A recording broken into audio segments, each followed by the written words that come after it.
अस्सलाम वालेकुम। आज की रेसिपी में मैं बना रही हूँ टूटी फ्रूटी बर्फ़ी बग़ैर खोए के, जो घर पे ही आसानी से बन सकती है।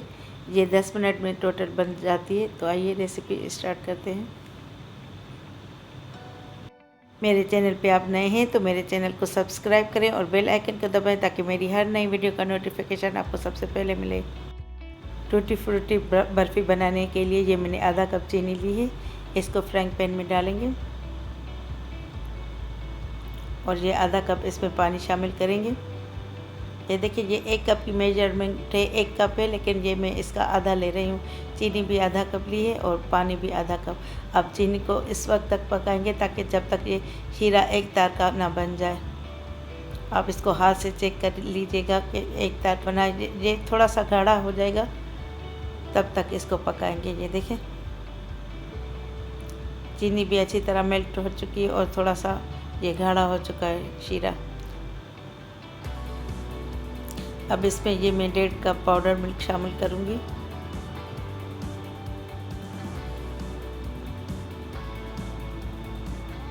ये देखें, ये 1.5 कप मैंने पाउडर मिल्क शामिल किया है। आप किसी भी कंपनी का पाउडर मिल्क शामिल कर सकते हैं, टी वाइटनर नहीं, ये पाउडर मिल्क है। अब इसको अच्छी तरह मिक्स करें ताकि ये शीरे में अच्छी तरह मिक्स हो जाए और इसको चम्मच मसलसल चलाते रहें।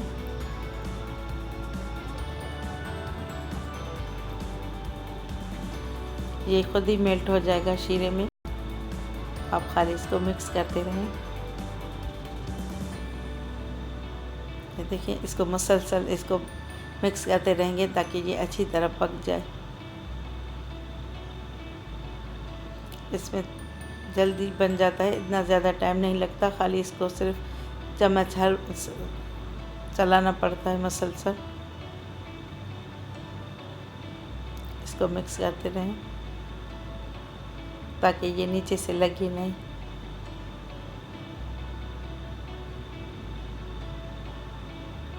अब इसमें ये मैं 2 टेबल स्पून देसी घी शामिल करती हूँ।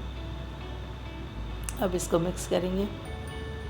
ये दिखने में थोड़ा ज़्यादा लगेगा लेकिन ये अंदर इसमें जज़्ब हो जाएगा। इसकी वजह से ये खोया अच्छी तरह बन जाएगा। बेसिकली ये खोए से ही मिठाई बनती है, लेकिन ये मैं घर पे आपको दूध से बनाना सिखाती हूँ। ये देखें, ये घी जैसे ऐसे लग रहा है कि इसमें ज़्यादा है, लेकिन ये जज़्ब हो जाएगा। आप इसको मिक्स करते रहें। देखिए, इसको साइडों से छुड़ा लेना है, मसलसल चम्मच चलाते जाना है ताकि ये नीचे लगे नहीं। इसको 4 से 5 मिनट तक मसलसल पकाना है। अगर आपने पानी ज़्यादा शामिल कर दिया तो ज़्यादा टाइम लगेगा, वरना अगर मेजरमेंट के हिसाब से आपने पानी डाला तो इतना टाइम नहीं लगेगा।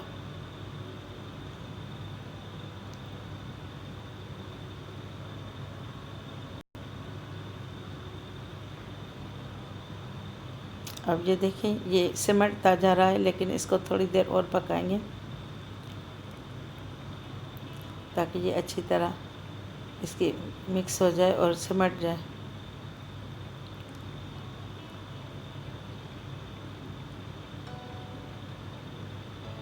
इसको मुसलसल चलाते जाना है, इसको छोड़ना नहीं है। और मैंने एक पैन भी ग्रीस करके रखा है ताकि हम इसको उसमें निकालेंगे। बस इसको खाली मिक्स ही करना है। इसमें ज़्यादा ना मेहनत है ना ज़्यादा इसमें चीज़ें डलती हैं। ये बिल्कुल आसानी से आप एक मरतबा ट्राई करेंगे तो आपका बार बार दिल करेगा बनाने को, क्योंकि घर में ये आसानी से बन जाएगी साफ़ सुथरी और ताज़ी मिठाई। अब ये देखिए, ये मैंने चेरीज़ काट के रखी थी, ये हरे और लाल कलर की। ये 4-5 चेरीज़ हरी थी, 4-5 लाल थी, तो ये इसको मैंने बारीक बारीक काट लिया था। आप चाहें तो इसमें मुरब्बा अशरफियाँ भी डाल सकते हैं, लेकिन ये असल में ये चेरी से मैं बना रही हूँ।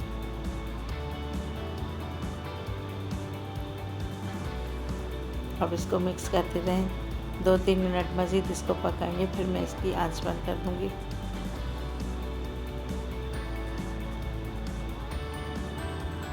देखिए, ये बिल्कुल सिमटता जा रहा है।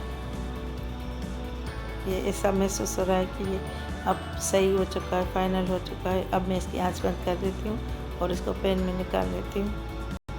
पैन को पहले मैंने ग्रीस करके रखा था। अब ये सारा खोया या मिठाई बर्फ़ी का ये मिक्सचर इसमें डालेंगे। ये थोड़ा मैंने इसमें बड़ी ट्रे ली है, आप इससे छोटी भी ले सकते हैं। ये बड़ी थी मेरे पास इस वक्त, तो इसमें मैंने ये डाला है, वरना इसकी क्वांटिटी के हिसाब से ये बड़ा है, बड़ी है ट्रे। अब इसको लेवल कर लेंगे और चम्मच से जो स्पैचुला पे लगा है वो भी उतार लेंगे। इसको लेवल करते जाना है।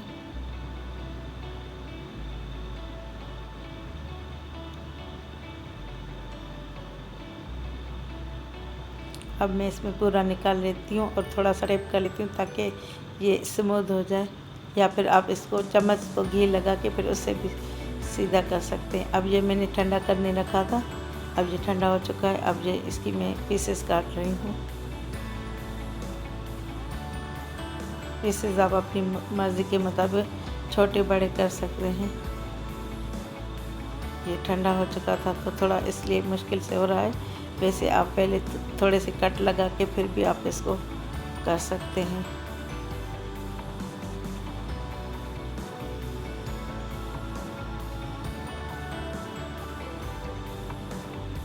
आप जो मर्ज़ी चाहें इसकी शेप काट सकते हैं। मैं इसको क्यूब्स में काट रही हूँ, स्क्वायर में। साइड में ये इसके साइड पे रख लूँगी। और ये देखिए मैंने डिश आउट कर लिया है। मेरी रेसिपीज़ आपको पसंद आए तो अपने दोस्तों और रिश्तेदारों के साथ भी शेयर कीजिएगा। अब इंशाल्लाह ताला नेक्स्ट